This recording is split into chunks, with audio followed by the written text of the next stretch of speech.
On vous souhaite la bienvenue à ericlatour.com. Dans quelques instants, on reçoit la conseillère municipale du centre-ville, Mélanie Dufresne. Elle est vraiment abasourdie par la coupe d'un arbre du côté d'Iberville, mais elle milite pour la refonte un peu d'une politique de l'arbre à Saint-Jean-sur-Richelieu. Mais d'abord, eux, c'est les propriétaires du Resto Belgo et ils déménagent où? Au 153 rue Champlain.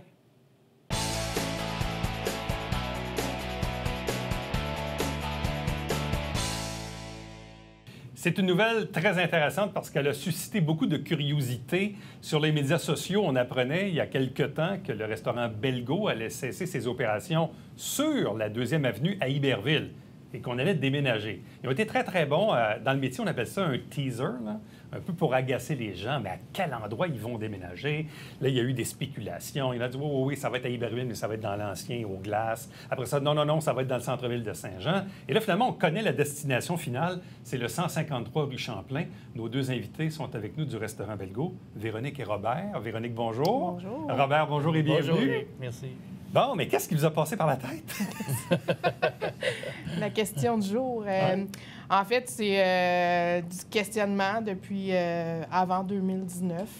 Donc, qu'est-ce qu'on fait avec cette entreprise-là? 2019 et toute la situation qui vient de se passer nous a remis en question sur plusieurs plans. On avait un besoin d'aménager une salle à manger qui pouvait accueillir les gens. Puis, c'était pas nécessairement très accessible où on est. Puis COVID a fait, côté administratif aussi, le comptable nous a bien conseillé. Puis on a tombé en amour avec ce local-là. Là, évidemment, dans les 2 dernières années, vous avez probablement moins opéré les food trucks, mais vous avez sûrement fait beaucoup, beaucoup, beaucoup de take-out. Oui, ça a été beaucoup notre porte de sortie. Heureusement, nous autres, c'était déjà dans notre créneau de le faire. Mais il a fallu se réinventer aussi parce que les gens ne pouvaient plus rentrer à l'intérieur. L'espace n'était pas adéquat. Fait qu'on a fait de la livraison directement dans les voitures, ce qui nous a amené à avoir un beau problème de circulation jusqu'à la rue Mercier, parce que les gens attendaient sur le bord de la route. Parce que fou, hein? Oui, il n'y avait pas grand-chose d'ouvert. Il y avait une activité qui se passait. Les gens avaient besoin de... Non, puis l'application mobile était bien faite aussi. C'était assez facile pour ça, commander. ça a été un coup de maître de se revirer de bord d'un coup sec et d'être capable de le monter. Ça, c'est la beauté de l'affaire. Ça, c'est la clé, là. Ah ben oui, il a fallu s'ajuster puis rentrer dans de nouvelles technologies. Puis en même temps, ben c'est une nouvelle clientèle aussi qu'on découvre avec les skips de ce monde et tout ça. Là. Fait que oui, commande en ligne, commande téléphonique, les livraisons. Fait que c'est un nouveau monde aussi à gérer. Bon, revenons un peu à l'historique pour comprendre le moment présent, parce que bon, le nom Belgo est connu de très, très longue date à cause de la salle de réception qu'on avait du côté de Sabrevoix. Expliquez-nous un peu qu'est-ce qui fait que vous vous êtes installé à Iberville il y a quelques années maintenant. En fait, tu sais, on a commencé à l'ancien Mickey, qui était sur la 5e avenue. Ça a été un coup de tête, un coup de... Oui, j'ai vu ça. Puis moi, c'était notre restaurant d'enfance. Puis ça faisait quasiment 8 mois, puis c'était pas plus, qu'il n'y avait plus rien qui se passait. Ça remonte à quelle année, ça, le bâtiment Mickey? Vous étiez là-dedans? 2008. Oui. 2008? 2008. Bon, puis vous êtes resté là combien de temps? 5 ans. 2013, 2014, on a ouvert à Iberville. Oui. Bon. Puis là, quand vous avez fait cette décision-là de partir de l'ancien bâtiment de Mickey pour s'en aller où vous êtes, là, sur la 2e avenue, qu'est-ce qui avait motivé votre décision à l'époque? En fait, c'était un coup de dé. On s'était dit, on y va all-in. Puis on cherchait un local avec l'idée de l'autobus là, dans lequel on pouvait aller. Puis on avait un certain budget à respecter, donc ça répondait à ce moment-là à 100 % de nos besoins. À l'époque, ça répondait vraiment à nos besoins. Le local, quand on a visité, on a regardé, on a dit « Ah oui, on voyait où est-ce qu'on plaçait nos choses ». Mais quand les architectes sont arrivés, bien, les plans ont changé un peu. Il a fallu se réadapter. Puis bien, finalement, ça a donné un petit coin coquet qui a amené un nouveau visage, l'autobus qui est venu s'installer dans le décor. Puis qui a comme... je pense que c'est lui qui a fait connaître...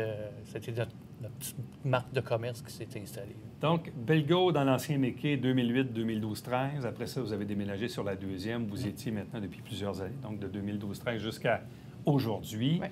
Arrive évidemment bon, les food trucks dont on parlait, la pandémie, les applications, donc ça change. Et là, vous vous dites, on a besoin d'une meilleure ou plus grande salle de réception? C'est un peu ça? Bien, on avait besoin d'une salle à manger qui convenait à notre clientèle, en fait. Puis de toute façon, on avait besoin de renouveler nos meubles et tout ça. Puis il y a aussi l'espace cuisine que les gens ne voient pas à l'arrière, là, tout ce qui est notre mise en place de patates. Tu sais, veux pas, on fait nos patates nous-mêmes aussi. Il faut de l'espace, puis on a de moins en moins d'employés. Fait que notre stratégie en déménageant aussi, c'était de s'équiper d'équipements qui pouvaient nous limiter, pouvaient aider les employés puis leur donner une structure de travail plus efficace. À partir du moment où vous dites, OK, on déménage où? Est-ce que vous avez regardé bien les possibilités? Ah oui, hein? ça faisait 2 ans qu'on tournait en rond, qu'on regardait, on visitait, on allait voir. Il y a beaucoup, tu sais, on était quand même très, très sélectif sur qu'est-ce qu'on voulait puis qu'on y tenait. C'est important pour nous autres d'avoir du stationnement. On est quand même une place où ce qu'on vient, on part, on vient, on part. Fallait que j'aie une place pour stationner les gens, fallait que j'aie une place accessible, fallait que la cuisine réponde aussi à la livraison, parce que notre cuisine qu'on avait là-bas ne répondait pas nécessairement à cette nouvelle dynamique qui était rentrée dans le restaurant. Fait que tout ça, ça nous prenait un plus grand espace, puis on voulait, à tous les 10 ans, moi, je pense que, à un moment donné, il faut... Tout à fait. Et là, qu'est-ce qui fait que vous avez arrêté votre choix sur le 153 rue Champlain? Pour situer les gens, c'est là où il y a eu pendant quelques temps là, l'épicerie en paix. Oui. Donc, juste à côté de la vitrerie, là, si on veut, pour situer les gens. Là. Donc, qu'est-ce qui fait que vous avez arrêté votre choix sur le 153 Champlain? On a eu un coup de cœur pour ce local-là, étant donné, bien, déjà, l'emplacement de certains trucs qui étaient déjà là, qui faisaient que, wow, on n'aura pas besoin de faire ça, puis on a vraiment besoin de ce frigo-là, puis tout ça. Mais la clarté, la hauteur, tu sais, l'espace vraiment divisé, salle à manger, que vous allez pouvoir voir là, dans un souper, là, qui est vraiment, tu sais, qui va être enveloppante, qui va être vraiment accessible, puis l'accès aussi, client qui vient chercher, qui s'en va, qui est moins, tu sais, on tourne pas dans la salle à manger, puis l'espace, tout l'espace cuisine qui va être sur le même étage, notre cuisine de prep, avec la cuisine de service, fait qu'on va pouvoir se donner un coup de main, on sera plus séparés. Tout ça a fait comme, wow, ça, c'est ce qu'on voulait. Bon, et là, les travaux ont commencé quand? Quand exactement? Ça fait pas longtemps. Non, c'est au début Quand t'es février. là-dedans, Début février, on a commencé à... OK, ça fait pas tant longtemps. Non. Pour le vrai. Est-ce que c'est prêt? Je vais aller finir une... Non, on est... là, on est fermé là-bas. Ouais. On a fermé dimanche, puis on est en train de finaliser. Il y a quelques petits travaux, mais tout va de bon. Tout est en branle. On est dans l'échéancier prévu. Ah oui. Parce que là, des fois, en construction, on le sait, les matériaux, les ci, les ça, la pénurie de main-d'œuvre. Oui, sauf que je pense que ça faisait quand même depuis le mois de novembre qu'on avait pris notre décision de le faire. Fait qu'il y avait des choses importantes qu'il fallait qu'on aille, qui ont été commandées directement à ce moment-là. Fait qu'on l'a eu. Puis on a la chance d'être super bien entourés. Ah oui. Pour vrai, nos collaborateurs, puis même les entrepreneurs sont vraiment... tu sais, ils ont à cœur notre succès. Fait que, tu sais, on dirait que tout se met en place, puis tout le monde met du sien, là, son énergie pour que... Là, avez-vous déterminé une date officielle d'ouverture? Est-ce que c'est déjà déterminé, ça? Bien, officiellement...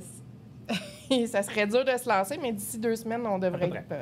OK, d'ici 2 semaines, on devrait procéder à l'ouverture. Donc, qu'est-ce qui fait maintenant que vous avez décidé de jouer aux petits coquins sur les médias sociaux? L'engouement, dans le fond, de notre page Facebook. Pour vrai, on a vraiment beaucoup de monde qui nous suivent. Puis Émilie, notre collaboratrice au marketing du resto, elle a vraiment cette petite fibre-là là, avec les photos puis les montages. Puis on trouvait ça... amusant de laisser planer parce qu'on a vu puis on a entendu tellement plein de belles choses. Tu devais trouver ça drôle un peu, hein? Oui, bien, moi, je voulais même jouer un peu plus loin que ça. J'aurais eu du temps, là, je voulais prendre le food truck, la roulotte, tu sais, les placer à différentes places dans Saint-Jean, question de mélanger un peu, mais parce que ça fait juste un engouement. Je trouvais ça le fun de voir les gens où est-ce qu'ils nous voyaient. Qu'est-ce que les gens pensaient de nous, puis comment... Parce que de savoir qui t'es, puis qui t'es par rapport à ce que les gens pensent. Des fois, tu frappes un nœud, tu fais comme... Oh, ouais. Le fait de changer du côté d'Iberville au côté de Saint-Jean, est-ce que ça change quelque chose dans les fêtes? Est-ce que... Bien, ça fait jaser beaucoup. Oui. Mais moi, je fais partie... Bien, en tout cas, moi étant Bellegault, là, Bellegault fait partie de Saint-Jean-sur-Richelieu, qu'il soit à Iberville ou à Saint-Jean. On se cachera pas que, tu sais, même là-bas, on était pas mal secteur Vieux-Iberville aussi, là, on était comme limite. Moi, je pense que on est le poumon d'une ville. Le Vieux-Saint-Jean est le poumon de Saint-Jean. Puis ça prend du monde motivé pour activer le centre-ville. Ah, ben moi aussi, je crois beaucoup au Vieux-Saint-Jean. J'aime ce qui se fait, j'aime ce qui est en marche. Je pense que tout l'ouvrage qui a été fait puis qui s'en vient encore, là. Vous n'aviez pas d'appréhension à traverser la rivière? Bien, c'est sûr que oui. À changer de côté? On était ouvert tout. Je pense que... Mais une question de local aussi, c'est parce que ça dépend, Ouais. c'est ça l'affaire. C'est selon vos critères de ce que vous aviez Exactement. besoin en temps de local. Nos besoins. ben, Nos besoins qui étaient primordiaux parce que fallait se réinventer. Tu sais, je sais que c'est le mot du jour, Ouais, là, ouais, mais depuis 2 ans. c'est vrai. C'est vrai qu'à quelque part... Puis il y avait certains secteurs aussi qui ne voulaient pas notre présence. ça va vous donner... Oui, il y a ça aussi, ça peut arriver. Là, ça va vous donner combien de places assises? Entre 45 et 50. Quand même, donc c'est quand même beaucoup plus grand. Là. Ouais. Oui, puis on va avoir l'avantage d'avoir la terrasse aussi sur la rue, là, comme que le Vieux-Saint-Jean développe et tout ça. OK, Fait vous que avez le droit de faire une terrasse on sur va avoir Champlain. une terrasse sur Ouais. Champlain aussi qui va s'installer là. Le quartier va être très, très bien aménagé aussi. Il y a plein de beaux projets qui s'en viennent. Pour... Quand on parle de stationnement, donc les gens stationnent dans la rue. Oui, puis on a un accès à côté de Vous autres, vous avez l'édifice. l'accès. Il y a un stationnement exprès pour les clients. Là. Il y a quelques stationnements qui sont là, qui sont réservés pour la bâtisse. C'est Là, vous, pas avez un stationnement toujours, payant. vous avez toujours 2 food trucks? Non. On Un? en a juste un. On a vendu un la première en 2019? 2020. OK. Donc là, il vous en reste un. Oui. C'est en masse? Pour l'instant, oui, étant donné que la pénurie de main-d'œuvre, c'est sûr que c'est surtout. Il va être appelé à sortir cet été, j'imagine, un peu. Oui. Ça commence, là, les Il a événements. sorti l'été passé aussi. On a fait beaucoup de corpos. OK. Les usines, il y avait eux autres, il fallait qu'ils fassent de l'animation. Fait que nous autres, on était en demande pour les compagnies, tout ça. Dernière question, justement, la main-d'œuvre. Comment vous vous en sortez? Parce que ça, c'est le sujet de l'heure. Là. Avez-vous assez d'employés pour faire rouler votre entreprise? Bien, définitivement pas, parce qu'on a décidé de rester ouvert seulement 4 jours, puis il y en a Ah ouais? qui résistent à cette nouvelle-là. Mais en fait, on a pris cette décision-là pour pouvoir justement garder notre noyau puis avoir des employés fiables. Les candidatures sont les bienvenues. On a eu de la belle relève, par contre. On a des jeunes qui s'intéressent. On a un beau Ouais. sentiment d'appartenance qui s'installe, mais en fait, il nous manque de l'expérience. C'est pour ça le déménagement aussi. Ça venait dans le sens du bien-être des employés, la climatisation là-dedans, puis tu sais, que l'ambiance soit. Tu sais, que l'air soit approprié, parce que c'est dur dans la restauration. Mais, Je vais vous faire un commentaire en terminant. Un de mes employés à la radio à Boom, ici, sur le coin de rue, me dit « Quoi? Belgo déménage à côté de la station. » Il dit « C'est dangereux. » Comment il va aller vous voir souvent? Oui, je sais que c'est qui, en plus. Il Je dit, l'attends. non, c'est dangereux.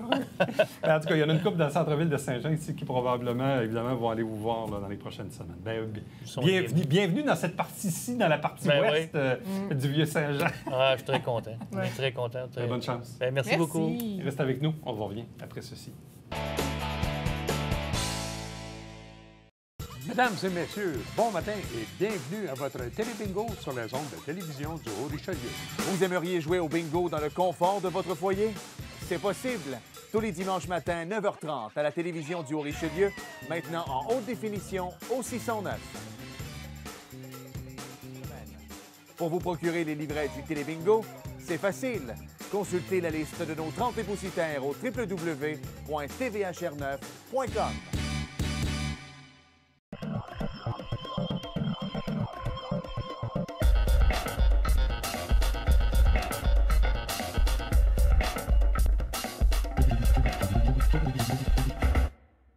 Salut, ici Alexandre Baudouin. Et William Julien. William, cette semaine à Sport Express. Karel Brassard pour le hockey adapté, festival qui a lieu en fin de semaine à l'Arena municipale. Exactement, le 27 mars. Et on a une petite recrue. Ah oui, il n'est pas invité cette semaine, Yannick. Ne manquez pas ça.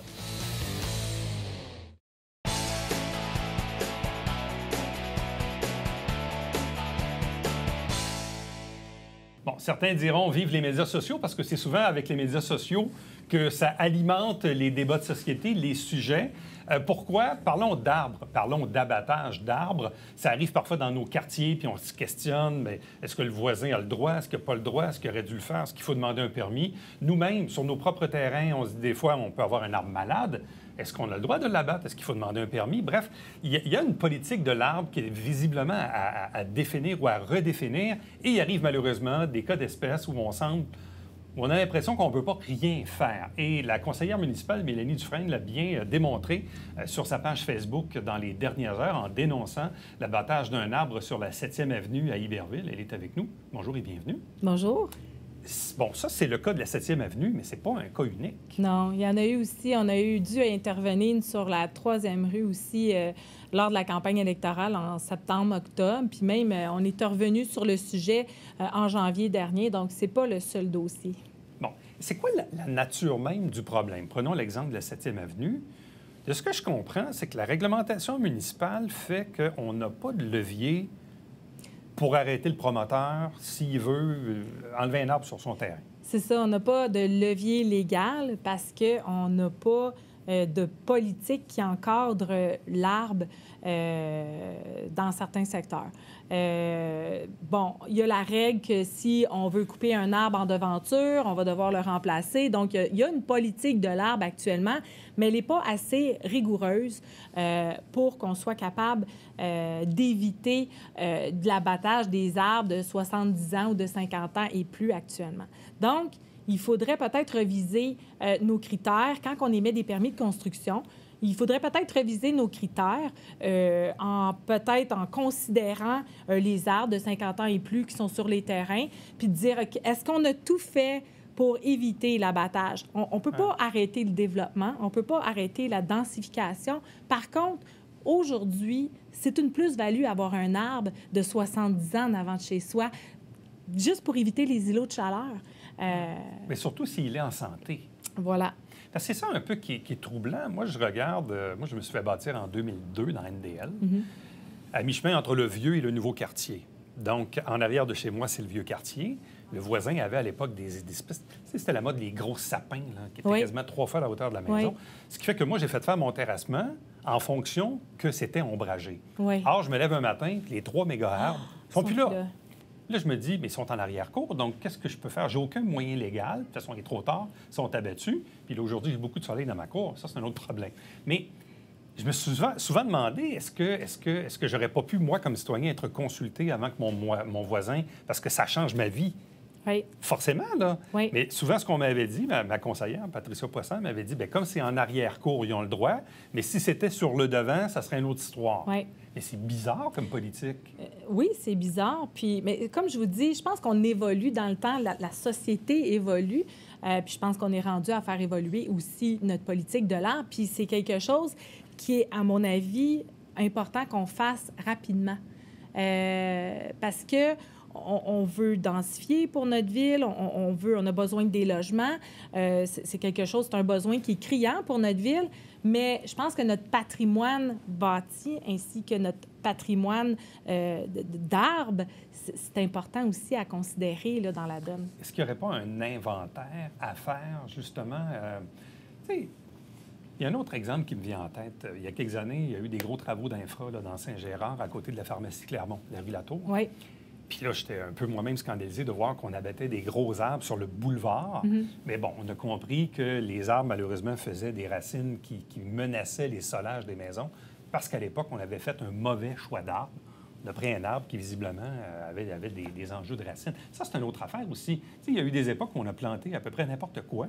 Puis là, on se ramasse 50 ans plus tard avec le genre de problème qu'on a vécu sur la rue Latour. On est obligé d'abattre des beaux arbres. Oui. Oui, mais il faut trouver des solutions. Je veux dire, sur la rue, si on parle, entre autres, de la 7e avenue, par exemple, il y a des nouveaux bâtiments qui ont été construits puis que les arbres ont été préservés en devanture. On aurait pu faire la même chose avec cet arbre-là, mais tel que mentionné, du fait qu'on n'a pas de pogne légale, du fait aussi que c'est un permis qui a été octroyé, qui n'a pas passé au CCU, qui n'a pas passé au Conseil de ville, donc on n'a pas pu adresser... C'est ça, on n'a pas pu l'adresser. Mais ça marche comment? Donc, le propriétaire, là, sur la 7e ou d'autres exemples, il fait des travaux, puis il veut abattre l'arbre. Qu'est-ce qu'il fait? Il doit demander un permis? Normalement, ça dépend. Est-ce qu'il est dans un secteur de PIA ou pas? Okay. C'est là la différence pour son permis d'arbre.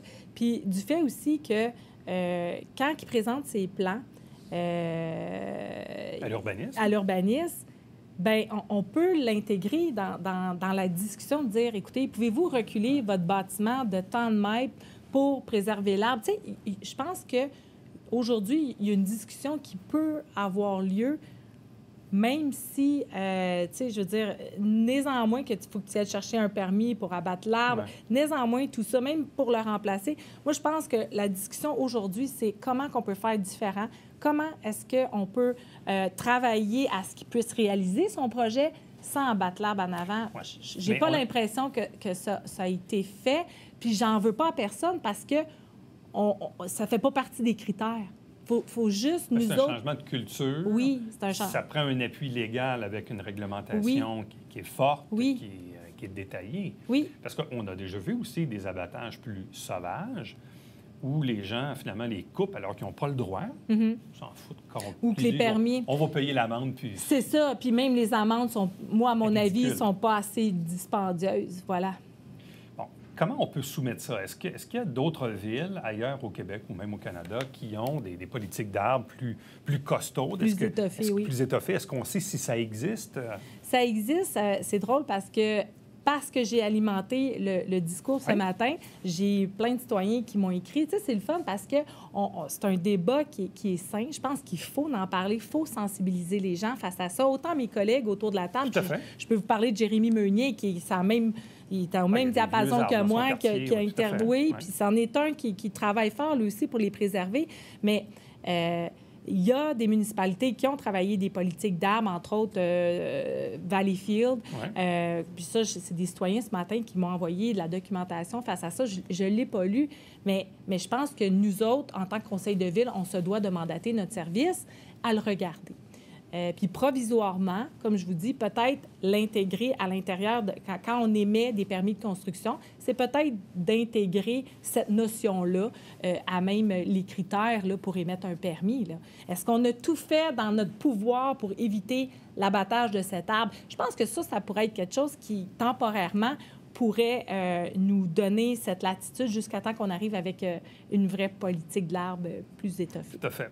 C'est sûr que ça touche entre autres surtout des vieux quartiers, parce que c'est là où il y a potentiellement des arbres un peu plus vieux. Puis le phénomène des îlots de chaleur aussi. Puis je vous le dis qu'à Saint-Jean-sur-Richelieu, le centre-ville, c'est un îlot de chaleur qui est répertorié par les gouvernements.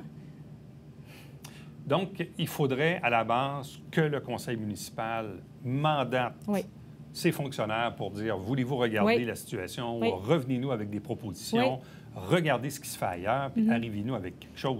Oui. Puis du même coup, bien, nous autres aussi, on a un travail à faire. Moi, j'ai un travail à faire aussi de terrain, comme les autres élus ont un travail à faire, à regarder, bon, bien, qu'est-ce qui se fait quand on discute avec les gens aussi? Est-ce qu'on peut apporter des solutions et des propositions? Je pense que de l'eau au moulin, mais dans le fond, le message à passer, c'est de dire aux gens, si vous êtes interpellés par les arbres, par le fait qu'on en abatte malheureusement trop à certains endroits, bien, appelez vos conseillers municipaux. Si vous avez des idées, soumettez-les puis pour faire progresser le débat. Là. Vous savez, M. Latour, ça se veut être un débat constructif. On veut, je pense qu'on veut toute la même chose pour notre planète aujourd'hui. C'est un sujet qui est d'actualité. Puis je pense qu'il ne faut pas se mettre la tête dans le sable. Moi, je pense qu'on doit l'adresser. Bon. Qu'est-ce qu'il y a de bon dans le centre-ville? Là? Il y a des travaux qui s'en viennent, ça a l'air.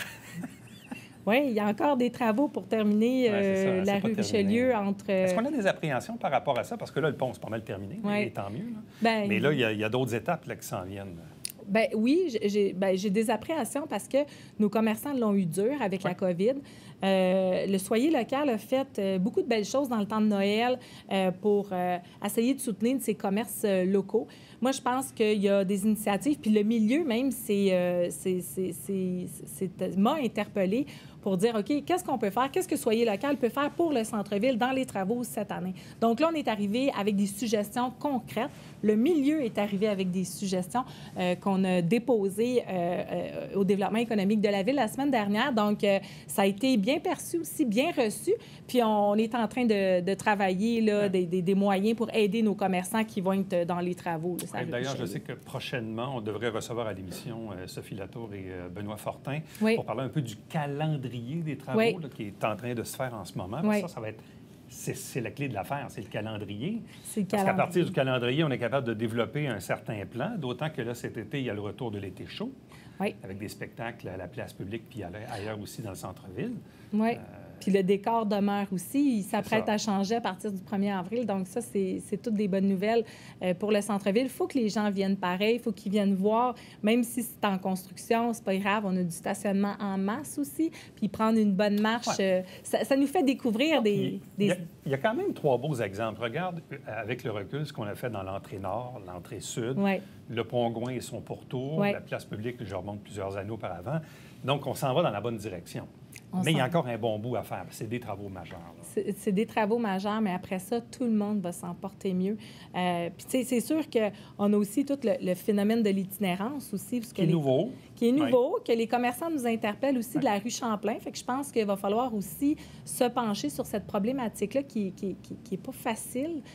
C'est des problèmes sociaux qui sont récurrents dans plusieurs grandes villes, mais je pense que c'est quelque chose qu'on va devoir adresser aussi. Oui. Là, au moins, il y a des organismes maintenant qui s'en occupent. C'est structuré. La police s'en est mêlée aussi. Bref, Ouais. on sent au moins qu'il y a quelque chose Il y a qui des se passe. efforts qui Il y a sont des faits, efforts. absolument. Puis peut-être que l'hiver aussi, avec les gros froids qu'on a eus, là, ça a mis en relief davantage cet enjeu-là qui commence à s'installer à Saint-Jean et qui est là, malheureusement, pour durer dans le temps. Oui, Donc, aussi c'est de bien voir s'en comment on occuper. va l'adresser.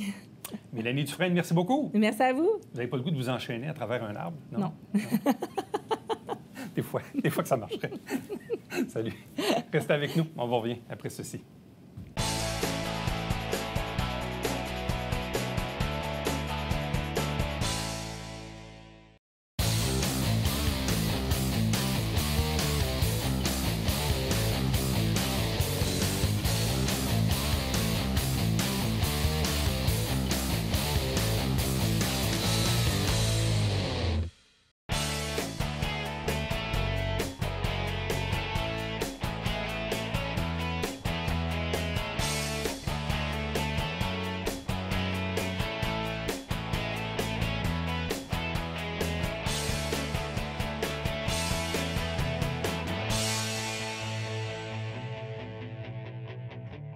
Avis aux intéressés, mercredi 30 mars, 18h, via Zoom. C'est l'Assemblée générale annuelle de la Société de développement Vieux-Saint-Jean. Donc, si vous avez de l'intérêt pour vous impliquer au sein de cette organisation, bien, vous avez tout simplement assisté à l'Assemblée générale annuelle de la Société de développement Vieux-Saint-Jean. À demain.